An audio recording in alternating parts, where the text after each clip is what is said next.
નમસ્કાર, હું છું પ્રિયા અને તમે જોઈ રહ્યા છો જનતા કી જાણકારી ન્યૂઝ। નજર કરીએ આજના સમાચાર ઉપર। લખતર તાલુકામાં ધારાસભ્ય હસ્તે વિવિધ વિકાસના કામોનું લોકાર્પણ તથા ખાતમુહૂર્ત કરાયું। લખતર તાલુકાના વિઠ્ઠલગઢ ગામે સરકાર દ્વારા વિકાસ સપ્તાહની ઉજવણીના ભાગરૂપે નીકળેલ વિકાસ રથ આવી પહોંચતા ધારાસભ્ય પી.કે. પરમાર સહિત આગેવાનો દ્વારા વિકાસ રથનું ભવ્ય સ્વાગત કરવામાં આવ્યું હતું તથા લખતરના વિઠ્ઠલગઢ કલ્યાણપુરા વચ્ચે નિર્માણ થનાર રસ્તાના રીસર્ફેસ કામનું ખાતમુહૂર્ત કાર્યક્રમનું આયોજન કરવામાં આવ્યું હતું। વિઠ્ઠલગઢથી કલ્યાણપુરા સુધી ₹1.70 કરોડના ખર્ચે થનાર રીસર્ફેસ કામનું ધારાસભ્ય પી.કે. પરમાર દ્વારા ખાતમુહૂર્ત કરવામાં આવ્યું હતું તથા લખતરના ઢાંકી ગામે પ્રાથમિક શાળાના નવનિર્મિત ભવનનું લોકાર્પણ કાર્યક્રમ યોજાયો હતો।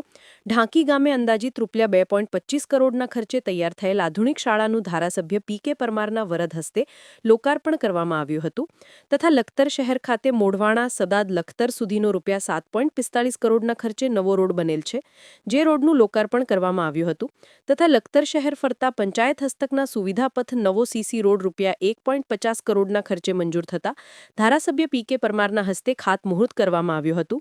તાલુકામાં યોજાયેલ વિવિધ વિકાસલક્ષી કામોના કાર્યક્રમમાં સુરેન્દ્રનગર જિલ્લા ભાજપ મહામંત્રી જયેશભાઈ પટેલ, આઈસીડીએસ ચેરમેન નંદુબેન વાઘેલા, લખતર તાલુકા ભાજપ પ્રમુખ રવિરાજભાઈ વાઢેર, તાલુકા પંચાયત પ્રમુખ વાસુદેવભાઈ પટેલ, તાલુકા કારોબારી ચેરમેન અજયસિંહ રાણા સહિત મોટી સંખ્યામાં લોકો ઉપસ્થિત રહ્યા હતા। રિપોર્ટ જયેન્દ્રસિંહ ઝાલા। આજ રોજ મોઢવાણા સદાદ લખતર એ રોડનું લોકાર્પણ કરવામાં આવ્યું। એમાં ખાસ કરી અને 7.25 કરોડ જેટલી રકમ એ સરકારે ફાળવી છે।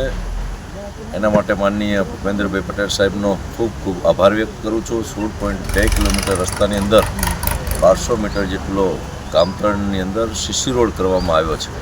આની સાથે સાથે લખતર સરાઉન્ડિંગ સુવિધાપથ એ પણ 1.5 કરોડ પંચાયત હસ્તકનો રસ્તો એ સરકારે મંજૂર કર્યો છે। એનું ખાતમુહૂર્ત પણ આજે કરવામાં આવ્યું છે। આ લોકાર્પણ અને ખાતમુહૂર્ત પ્રસંગમાં જિલ્લા ભાજપના પ્રમુખ માનનીય જયેશભાઈ પટેલ, તાલુકા પંચાયતના પ્રમુખ વાસુદેવભાઈ, તાલુકા ભાજપના પ્રમુખ રવિરાજસિંહ, ગામના સરપંચશ્રી તેમજ આગેવાનો ઉપસ્થિત રહી અને આજે લોકાર્પણ અને ખાતમુહૂર્ત કરવામાં આવ્યું છે। આ લોકાર્પણ અને ખાતમુહૂર્ત થવાથી લખતરના ખાસ કરી અને રસ્તાના સુવિધાનો પ્રશ્નનું નિરાકરણ થયેલું છે। વર્ષો જૂની જે લખતરની માગણી હતી એ પૂર્ણ થઈ છે। એના માટે સરકારનો આભાર વ્યક્ત કરું છું। આભાર।